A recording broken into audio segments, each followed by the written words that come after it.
projet BioLorec, donc pour bio, local et restauration collective, porte sur les politiques publiques alimentaires au niveau local, avec un axe particulier qui est donc celui de la restauration collective des cantines scolaires. Le rôle des pouvoirs publics est en train de changer et on met l'accent dans le cadre de ce projet sur donc le rôle principalement des communes dans la restauration collective des écoles maternelles et élémentaires, mais évidemment en fait ça nous conduit aussi à regarder d'autres acteurs et d'autres niveaux de gouvernement. Comment les communes travaillent avec les départements, avec les régions, face aussi à des injonctions et à des législations qui sont nationales. Voir comment tous ces acteurs, publics mais aussi les acteurs privés, articulent leur action pour mailler aussi le territoire d'une offre de produits bio et locaux et qui pose aussi la question des relations entre les gouvernants et les gouvernés. C'est-à-dire comment les demandes sociales sont traitées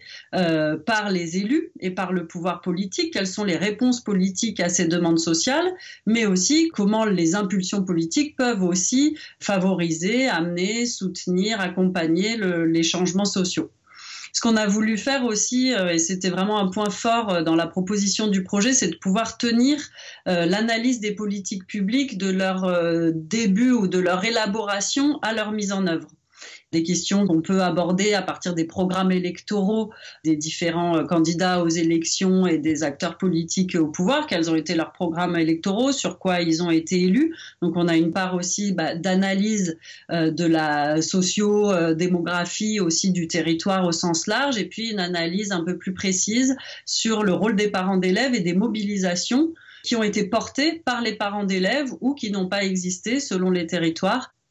Alors, on a travaillé donc sur le territoire de Figeac et de l'Albinque dans le Lot, une commune dans le Vercors, Autran-Méaudre et Proveysieux et Quai en Chartreuse.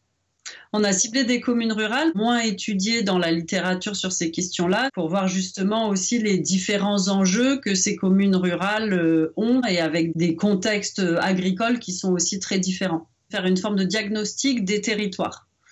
Là, on se fonde sur la littérature grise, sur les documents qu'on arrive à trouver sur Internet des institutions publiques, qui peuvent parfois nous donner aussi des données très importantes, sur des entretiens semi-directifs avec à la fois les acteurs politiques, les élus, quand on peut les rencontrer, mais aussi les fonctionnaires, les responsables des directions spécifiques dans les différentes collectivités, des entretiens avec les représentants des parents d'élèves, mais aussi des entretiens avec le personnel des cantines pour voir leurs difficultés.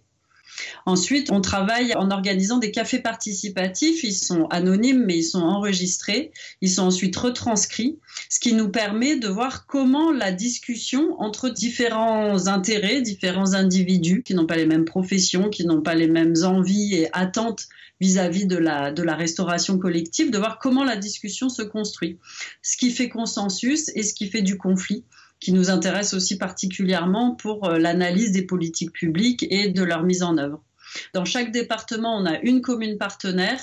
et on a aussi une autre commune qu'on étudie mais qui n'est pas spécifiquement partenaire, avec un autre volet à la ville de Figeac qui est aussi accompagné dans la mise en œuvre d'un diagnostic et d'un plan d'action pour améliorer son approvisionnement bio et local pour la restauration scolaire. Et cet accompagnement, il est fait par un des partenaires du projet, qui est Bio46, qui accompagne aussi des agriculteurs à l'installation en bio et qui accompagne aussi des collectivités territoriales. L'étude et surtout la comparaison entre ces 4 territoires, elle permet en fait d'identifier les leviers et les freins qui existent dans l'approvisionnement bio et local dans la restauration collective scolaire. Et pour nous, de mesurer le poids des variables politiques, des variables partisanes, des variables liées à la sociodémographie des habitants des territoires. Mais c'est aussi d'ailleurs le modèle agricole sur les territoires et quels sont les produits qui sont produits par les agriculteurs ou qui sont proposés par les éleveurs sur les territoires. Comment ça influence aussi la capacité des acteurs publics de répondre et de répondre aussi à la loi Egalim qui impose une augmentation de l'approvisionnement bio et local dans les cantines scolaires.